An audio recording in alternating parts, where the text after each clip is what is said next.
Chapters 13 and 14 of Looking Backward. This LibriVox recording is the public domain.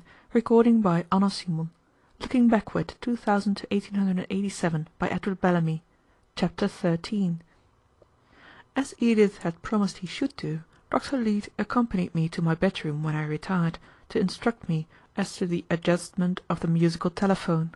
He showed how, by turning a screw, the volume of the music could be made to fill the room, or die away to an echo so faint and far that one could scarcely be sure whether he heard or imagined it. If, of two persons side by side, one desired to listen to music and the other to sleep, it could be made audible to one and inaudible to another. "I should strongly advise you to sleep, if you can, to-night, Mr. West, in preference to listening to the finest tunes in the world," the doctor said, after explaining these points. "In the trying experience you are just now passing through, sleep is a nerve tonic for which there is no substitute."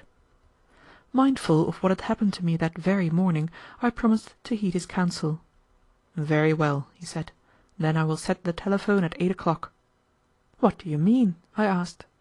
He explained that, by a clockwork combination, a person could arrange to be wakened at any hour by the music. It began to appear, as has since fully proved to be the case, that I had left my tendency to insomnia behind me with the other discomforts of existence in the 19th century, for though I took no sleeping draught this time, yet, as the night before, I had no sooner touched the pillow than I was asleep. I dreamt that I sat on the throne of the Abencerrages in the banqueting hall of the Alhambra, feasting my lords and generals, who next day were to follow the crescent against the Christian dogs of Spain. The air, cooled by the spray of fountains, was heavy with the scent of flowers. A band of nautch girls, round-limbed and luscious-lipped, danced with voluptuous grace to the music of brazen and stringed instruments. Looking up to the latticed galleries, one caught a gleam now and then from the eye of some beauty of the royal harem, looking down upon the assembled flower of Moorish chivalry. Louder and louder clashed the cymbals, wilder and wilder grew the strain, till the blood of the desert race could no longer resist the martial delirium, and the sword nobles leapt to their feet. 1,000 scimitars were bared, and the cry, "Allah il Allah!" shook the hall and awoke me, to find it broad daylight and the room tingling with the electric music of the Turkish reveille. At the breakfast table, when I told my host of my morning's experience, I learned that it was not a mere chance that the piece of music which awakened me was a reveille. The airs played at one of the halls during the waking hours of the morning were always of an inspiring type. "By the way," I said, "I have not thought to ask you anything about the state of Europe. Have the societies of the Old World also been remodelled?" "Yes," replied Dr. Leete.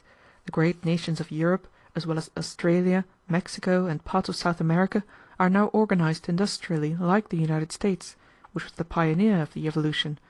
The peaceful relations of these nations are assured by a loose form of federal union of world-wide extent. An international council regulates the mutual intercourse and commerce of the members of the union, and their joint policy toward the more backward races, which are gradually being educated up to civilized institutions. Complete autonomy within its own limits is enjoyed by every nation." "How do you carry on commerce without money?" I said. "In trading with other nations you must use some sort of money, although you dispense with it in the internal affairs of the nation." "Oh, no, money is as superfluous in our foreign as in our internal relations. When foreign commerce was conducted by private enterprise, money was necessary to adjust it on account of the multifarious complexity of the transactions. But nowadays it is a function of the nations as units. There are thus only a dozen or so merchants in the world, and their business being supervised by the International Council, a simple system of book accounts serves perfectly to regulate their dealings. Customs duties of every sort are of course superfluous. A nation simply does not import what its government does not think requisite for the general interest. Each nation has a bureau of foreign exchange, which manages its trading. For example, the American bureau, estimating such and such quantities of French goods necessary to America for a given year, sends the order to the French bureau, which in turn sends its order to our bureau. The same is done mutually by all the nations." "But how are the prices of foreign goods settled, since there is no competition?" "The price at which one nation supplies another with goods," replied Dr. Leete, must be that at which it supplies its own citizens. So you see there is no danger of misunderstanding.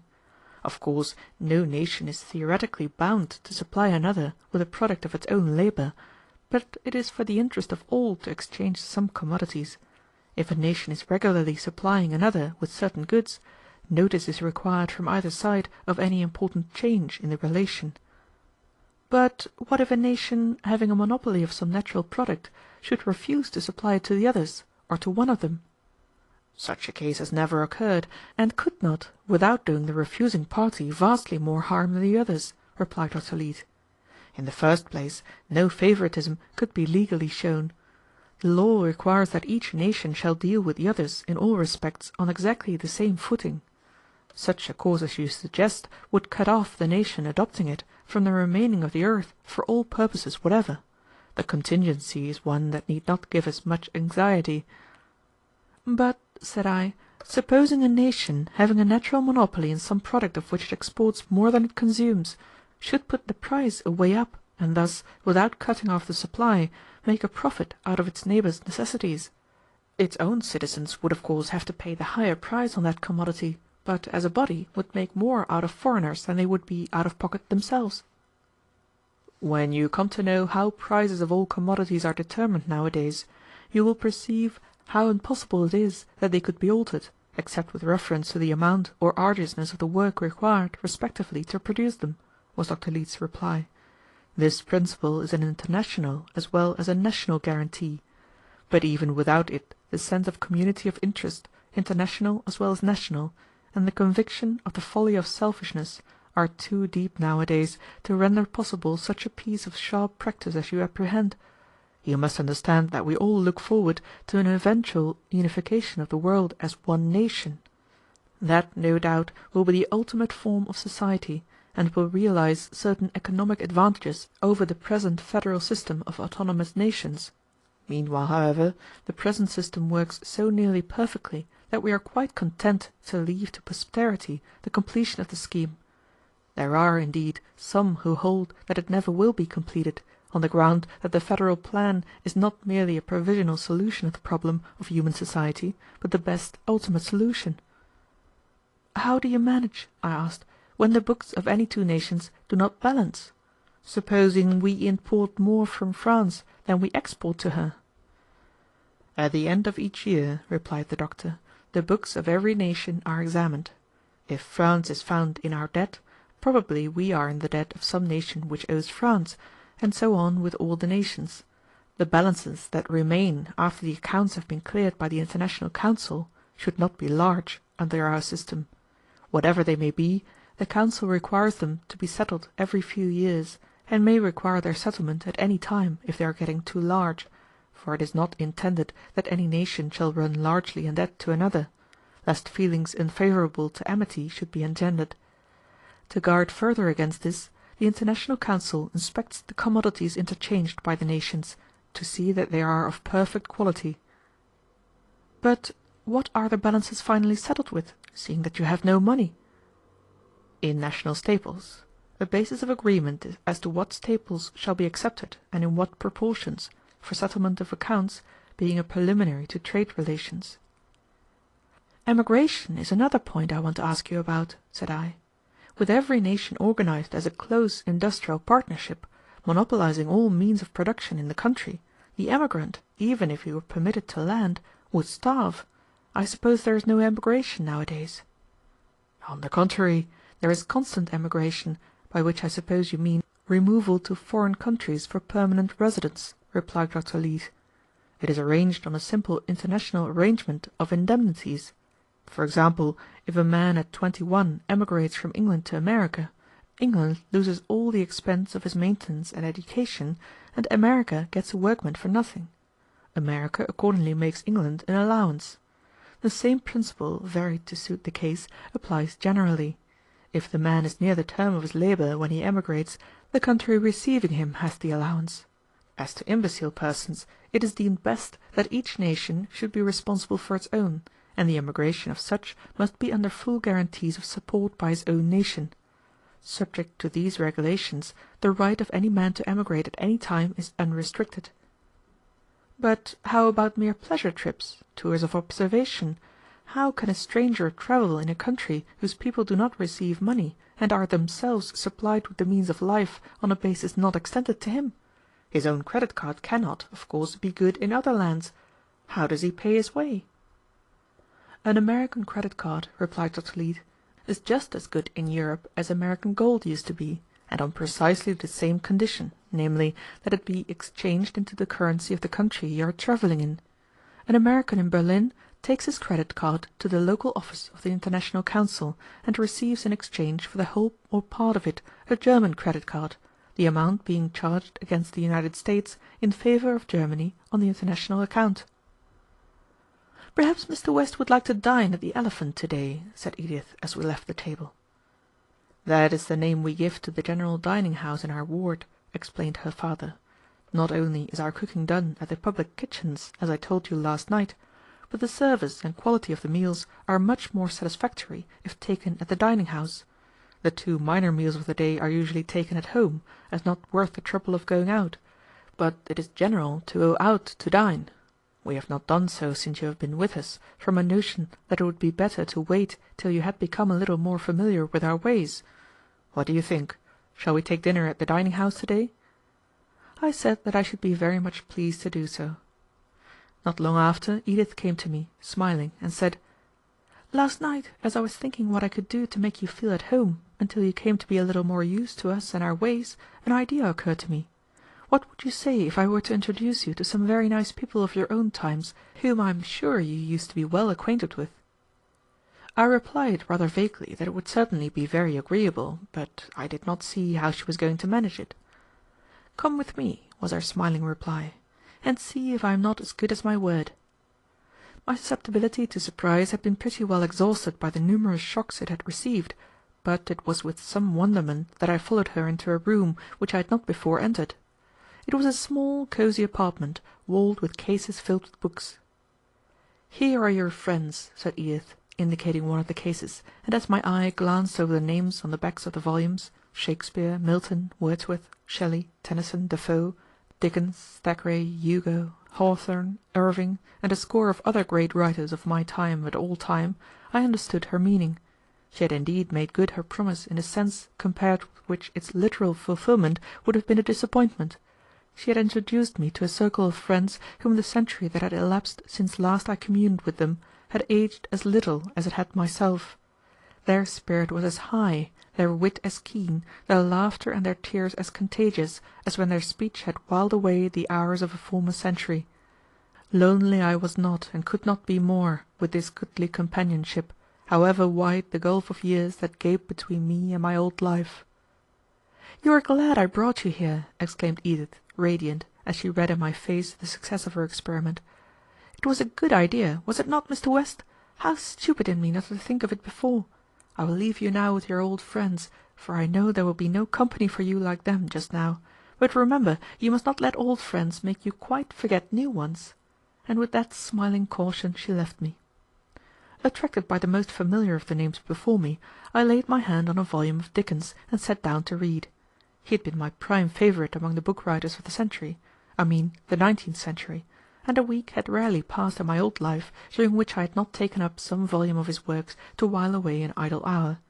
Any volume with which I had been familiar would have produced an extraordinary impression, read under my present circumstances, but my exceptional familiarity with Dickens, and his consequent power to call up the associations of my former life, gave to his writings an effect no others could have had, to intensify, by force of contrast, my appreciation of the strangeness of my present environment. However new and astonishing one's surroundings, the tendency is to become a part of them so soon that almost from the first the power to see them objectively and fully measure their strangeness is lost. That power, already dulled in my case, the pages of Dickens restored by carrying me back through their associations to the standpoint of my former life. With a clearness which I had not been able before to attain, I saw now the past and present like contrasting pictures side by side. The genius of the great novelist of the 19th century, like that of Homer, might indeed defy time, but the setting of his pathetic tales, The misery of the poor, the wrongs of power, the pitiless cruelty of the system of society had passed away as utterly as Circe and the Sirens, Charybdis and Cyclops. During the hour or two that I sat there with Dickens open before me, I did not actually read more than a couple of pages. Every paragraph, every phrase brought up some new aspect of the world transformation which had taken place, and led my thoughts on long and widely ramifying excursions. As meditating thus in Dr. Leete's library, I gradually attained a more clear and coherent idea of the prodigious spectacle which I had been so strangely enabled to view, I was filled with a deepening wonder at the seeming capriciousness of the fate that had given to one who so little deserved it, or seemed in any way set apart for it, the power alone among his contemporaries to stand upon the earth in this latter day. I had neither foreseen the new world nor toiled for it, as many about me had done, regardless of the scorn of fools or the misconstruction of the good. Surely it would have been more in accordance with the fitness of things, had one of those prophetic and strenuous souls been enabled to see the travail of his soul and be satisfied. He, for example, 1,000 times rather than I, who, having beheld in a vision the world I looked on, sang of it in words that again and again, during these last wondrous days, had rung in my mind. For I dipped into the future, far as human eye could see, saw the vision of the world, and all the wonder that would be, till the war-drum throbbed no longer, and the battle-flags were furled, in the parliament of man, the federation of the world. Then the common sense of most shall hold a fretful realm in awe, and the kindly earth shall slumber, lapped in universal law. For I doubt not through the ages one increasing purpose runs, and the thoughts of men are widened with the process of the suns. What though in his old age he momentarily lost faith in his own prediction, as prophets in their hours of depression and doubt generally do? The words had remained eternal testimony to the seership of a poet's heart, the insight that is given to faith. I was still in the library when some hours later Dr. Leete sought me there. "Edith told me of her idea," he said, "and I thought it an excellent one.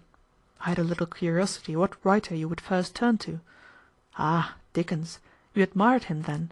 That is where we moderns agree with you. Judged by our standards, he overtops all the writers of his age, not because his literary genius was highest, but because his great heart beat for the poor, because he made the cause of the victims of society his own, and devoted his pen to exposing its cruelties and shams.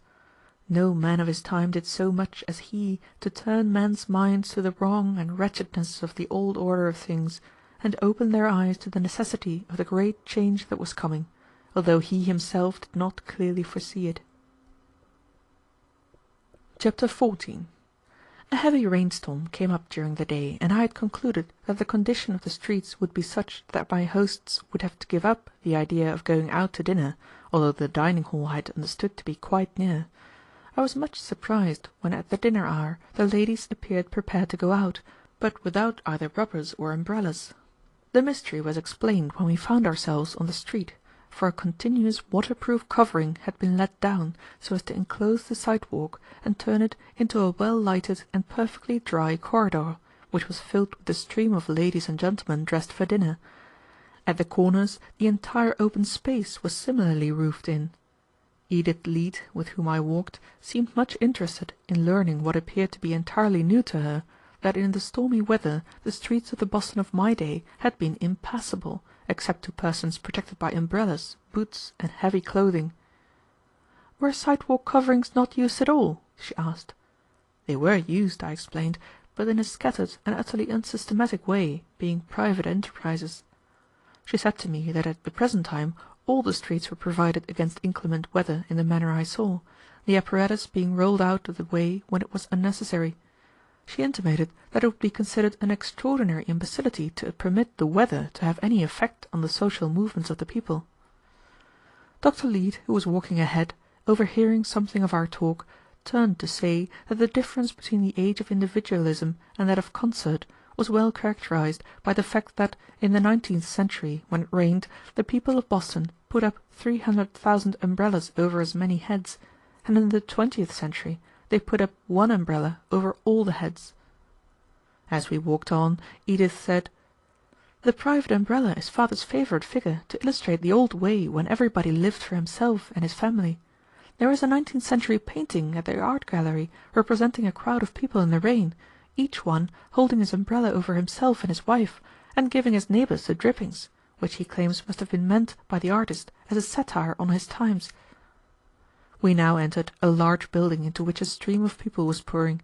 I could not see the front owing to the awning, but if in correspondence with the interior, which was even finer than the store I visited the day before, it would have been magnificent. My companion said that the sculptured group over the entrance was especially admired. Going up a grand staircase, we walked some distance along a broad corridor with many doors opening upon it. At one of these, which bore my host's name, we turned in, and I found myself in an elegant dining room containing a table for four. Windows opened on a courtyard where a fountain played to a great height and music made the air electric. "You seem at home here," I said, as we seated ourselves at table, and Dr. Leete touched an annunciator. "This is, in fact, a part of our house, slightly detached from the rest," he replied. "Every family in the ward has a room set apart in this great building for its permanent and exclusive use for a small annual rental. For transient guests and individuals there is accommodation on another floor.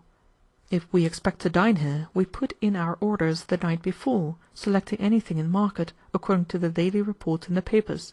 The meal is as expensive or as simple as we please, though of course everything is vastly cheaper as well as better than it would be prepared at home. There is actually nothing which our people take more interest in than the perfection of the catering and cooking done for them, and I admit that we are a little vain of the success that has been attained by this branch of the service. Ah, my dear Mr. West, though other aspects of your civilization were more tragical, I can imagine that none could have been more depressing than the poor dinners you had to eat, that is, all of you who had not great wealth." "You would have found none of us disposed to disagree with you on that point," I said. The waiter, a fine-looking young fellow, wearing a slightly distinctive uniform, now made his appearance. I observed him closely, as it was the first time I had been able to study particularly the bearing of one of the enlisted members of the industrial army. This young man, I knew from what I had been told, must be highly educated, and the equal, socially and in all respects, of those he served. But it was perfectly evident that to neither side was the situation in the slightest degree embarrassing. Dr. Leete addressed the young man in a tone devoid, of course, as any gentleman's would be, of superciliousness, but at the same time not in any way deprecatory, while the manner of the young man was simply that of a person intent on discharging correctly the task he was engaged in, equally without familiarity or obsequiousness. It was, in fact, the manner of a soldier on duty, but without the military stiffness. As the youth left the room, I said, "I cannot get over my wonder at seeing a young man like that serving so contentedly in a menial position." "What is that word menial? I never heard it," said Edith. "It is obsolete now," remarked her father. "If I understand it rightly, it applied to persons who performed particularly disagreeable and unpleasant tasks for others, and carried with it an implication of contempt. Was it not so, Mr. West?"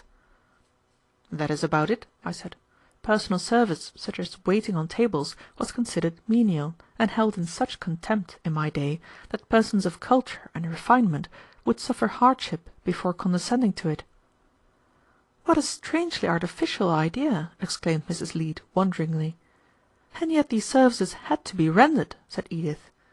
"Of course," I replied, "but we imposed them on the poor, and those who had no alternative but starvation." "And increased the burden you imposed on them by adding your contempt," remarked Dr. Leete.